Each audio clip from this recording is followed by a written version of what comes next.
series, Paddington Minds the House.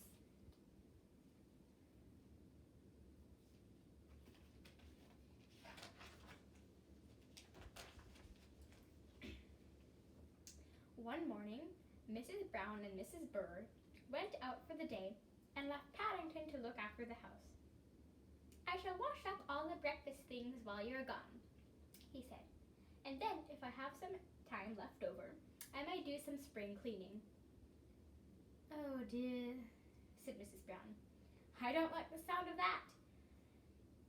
As soon as the others had gone, Paddington set to work.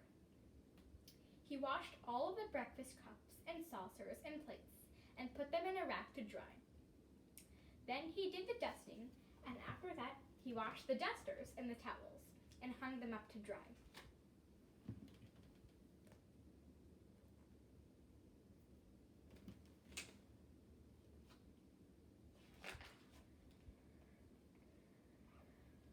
When he had finished hanging up the dusters and towels, he started making a special chocolate cake as a surprise for Mrs. Brown and Mrs. Bird when they got back.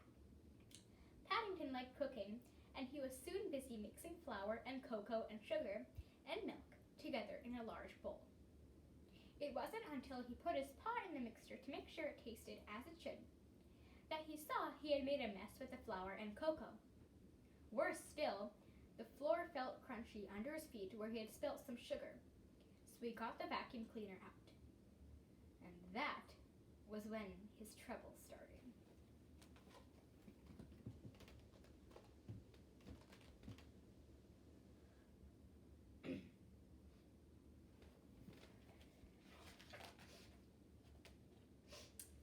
In his haste to tidy the kitchen, he put the hose on the wrong end of the cleaner by mistake, and instead of sucking, it blew.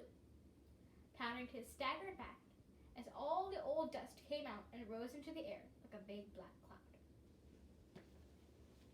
Vacuums inhale dust on one side and release it on the other side.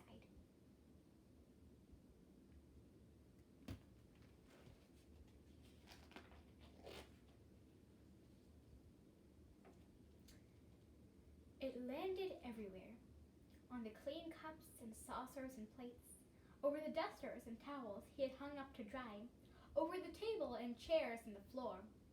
It even landed in his cake mix. Paddington decided it was a good thing he was making a chocolate cake. At least it wouldn't show the dirt. Paddington started to work all over again. He washed the breakfast things. Then he washed the dusters and the towels and hung them up to dry. And because the dusters were now wet, he thought he would use the vacuum cleaner to get rid of the dust. This time he made sure the tube was on the right end.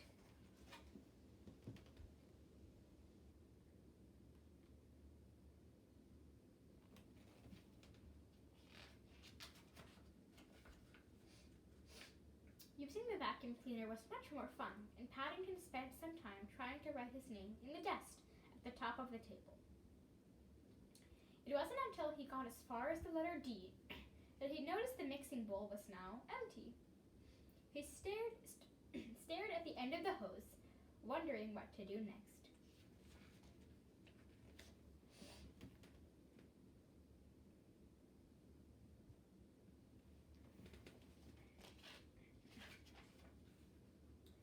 Paddington wasn't the sort of bear to be beaten, and looking at the end of the hose pipe gave him an idea. What had happened once could happen again. He put the hose back on the wrong end of the cleaner and then stood back, waiting to see if the cake mix would get blown out. For a second or two, nothing came out, and he was about to poke a spoon down inside to see if that would help, when there was a loud rashing noise. One moment, the kitchen was as clean and shiny as a new pin, and then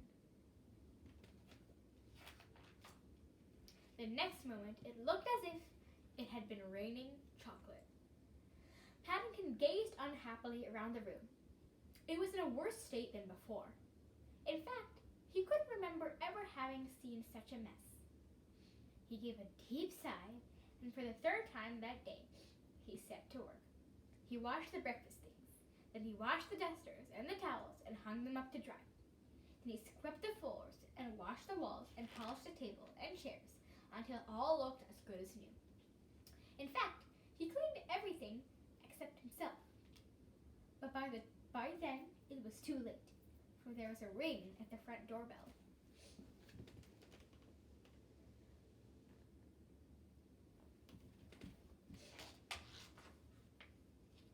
Paddington! Cried Mrs. Brown. Whatever have you been up to? Are you all right? You're covered in spots. Brown ones, said Mrs. Bird. Paddington looked at himself in the hall mirror and saw for the first time what a mess he was in. I think I must have a bad attack of spring cleaning fever, Mrs. Bird, he said.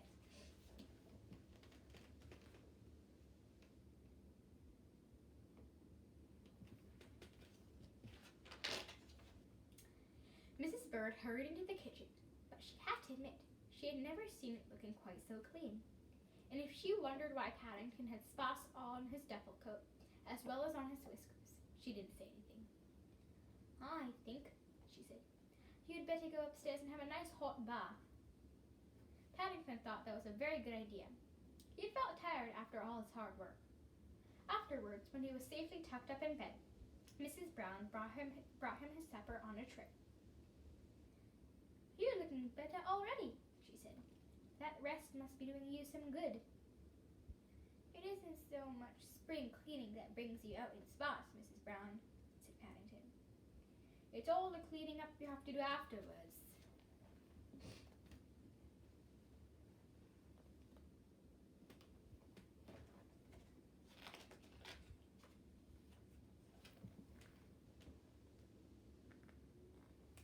Thank you for listening to Paddington Minds the House.